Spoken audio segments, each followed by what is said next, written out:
Today's episode of Variant is brought to you by Netflix. Today on Variant, I'm going to give you my 3 essential Batman story arcs of all time and a brief one-on-one on everything you need to know about Bane and Catwoman.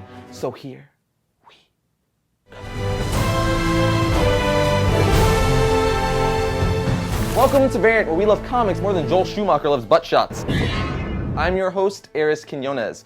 Since The Dark Knight Rises came out last Friday, I figured it's perfect time for a Batman-themed episode. Plus, Batman's my favorite superhero, so there's a little bit of a selfish reason in there. I'm going to give you a brief 101 on everything you need to know about Bane and Catwoman, since they're the newest additions to the Nolan universe, which is not necessarily the versions from the comics. And I'm going to give you my favorite Batman storylines of all time. So let's get this batarang flying with my number 3 pick, shall we? My number 3 pick is Batman Year One, which went on from Batman issues 404 to 407, but most people just pick it up in graphic novel form. The story arc is one of the most mandatory reads for any Batman fan, as it follows Bruce Wayne's first year as Batman, hence the story being called Batman Year One. Holy farting kittens, Batman. That's common sense coming at you.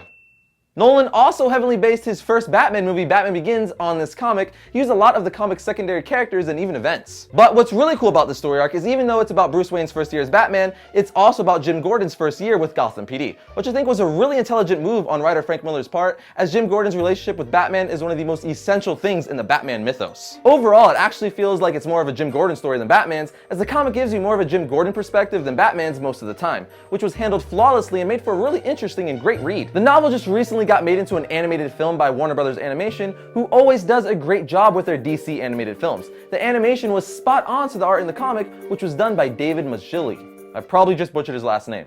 No, I definitely just butchered his last name. The number 3 slot was a hard choice for me, and Frank Miller's other Batman storyline, The Dark Knight Returns, just missed the slot and would be my number 4 pick if this was a top 5. But I think any Batman fan would agree this is one of the best Batman storylines ever written, so go read and watch the animated movie now, because holy batballs, it's so good.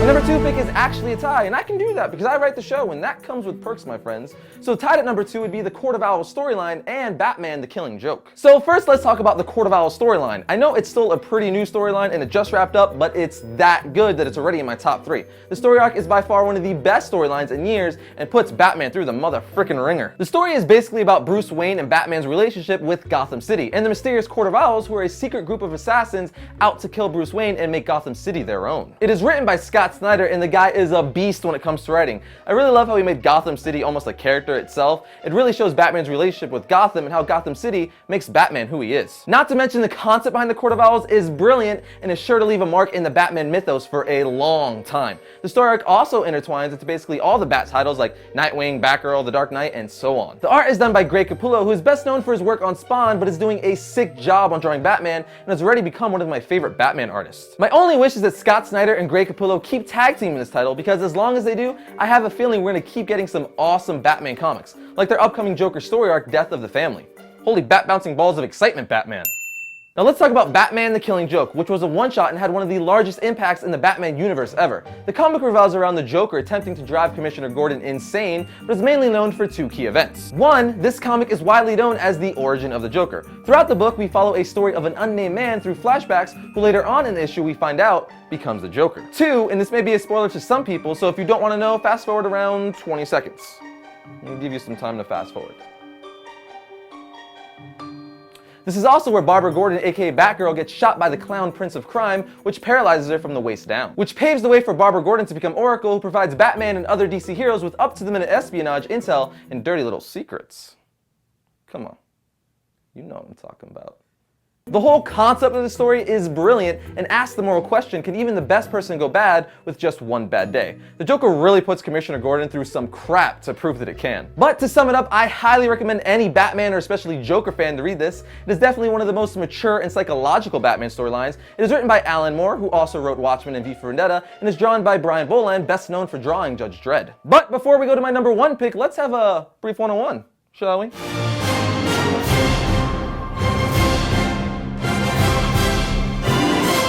Now here I'm going to tell you a brief background of Catwoman and Bane so you can know a little more about them since The Dark Knight Rises just came out in theaters. So first, let's start with Catwoman. Catwoman was created by Bill Finger and Bob Kane. She actually was partially inspired by Kane's cousin. Catwoman first appeared in Batman #1, where she was referred to as the Cat, not Catwoman. Both her and the Joker were the first two villains ever created for Batman. Holy fun fact, Batman. She's also had many different origins over the years, one of which where she was an amnesic flight attendant who had turned to a life of crime after suffering a prior blow to the head during a plane crash she survived. To a more modern origin where she was an orphan who learned to survive on the streets of Gotham, where she stole to survive and learned martial arts and trained extensively to become a cat burglar, which of course is the approach that Nolan takes in The Dark Knight Rises. She also just so happens to be in a bunch of my favorite Batman story arcs like The Long Halloween, Dark Victory, Hush, and Heart of Hush, all of which are great starting points if you're looking to read some great comics featuring Catwoman. Now let's talk about Bane. He was created by Chuck Dixon and Graham Nolan. His first appearance was in Batman Vengeance of Bane 1. Bane is one of Batman's strongest and most intellectual villains. His origin is basically that he is sent to a prison as a kid for something his dad did.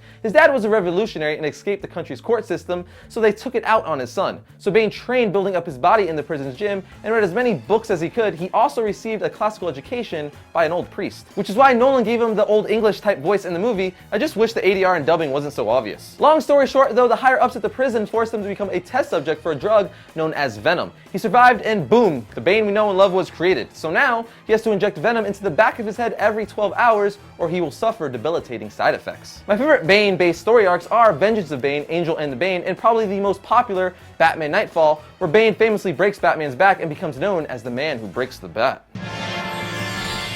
Netflix streams TV shows and movies directly to your home, saving you time, money, and hassle. As a Netflix Unlimited member, you can instantly watch TV episodes and movies streaming directly to your PC, Mac, or right to your TV with your Xbox 360, PS3, or Nintendo Wii console. Watch as many movies as you want, anytime you want, cancel anytime. For a limited time, get a free 30-day trial membership. Go to netflix.com/variant and sign up now.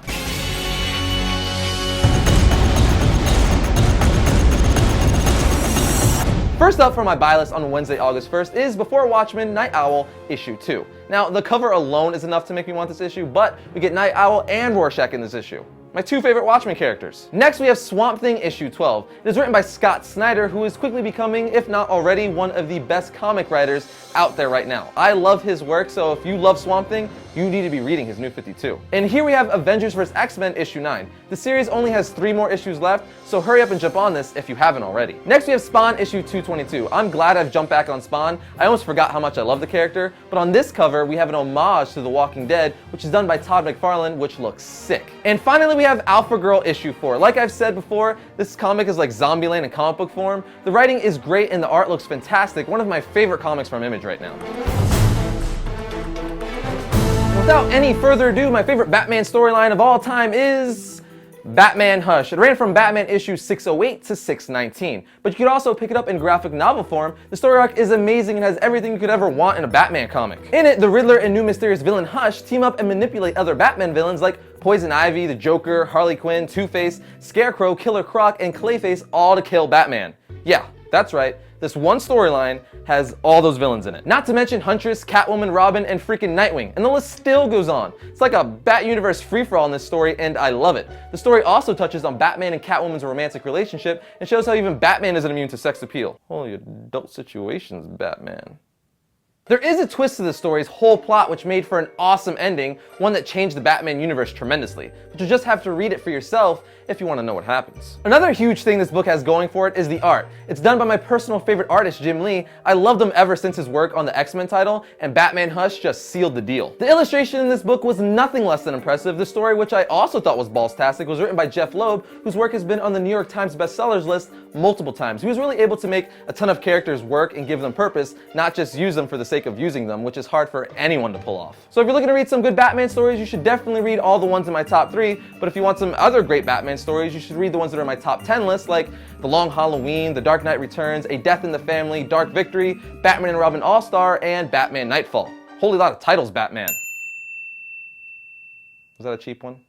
Well, that's it for today on Variant, but I want to know what are some of your favorite Batman storylines, so I can be like, holy Constipated Mermaid's Batman, how did I miss that one? You could also post them in our comment section below or on our Variant Facebook page. We actually posted a poll on our Variant Facebook page to vote which of the 3 Nolan films you like best. So you can go check that out if you'd like. You could also drop a hey, what's up man, on my Twitter page at twitter.com/Arris_Quinones. And I will see you next week when I talk about something you guys have been requesting for a while now, and that is where to start reading comics when just getting into them. What does Batgirl wear to bed? I don't know. A dark nightgown. So that's what that feels like.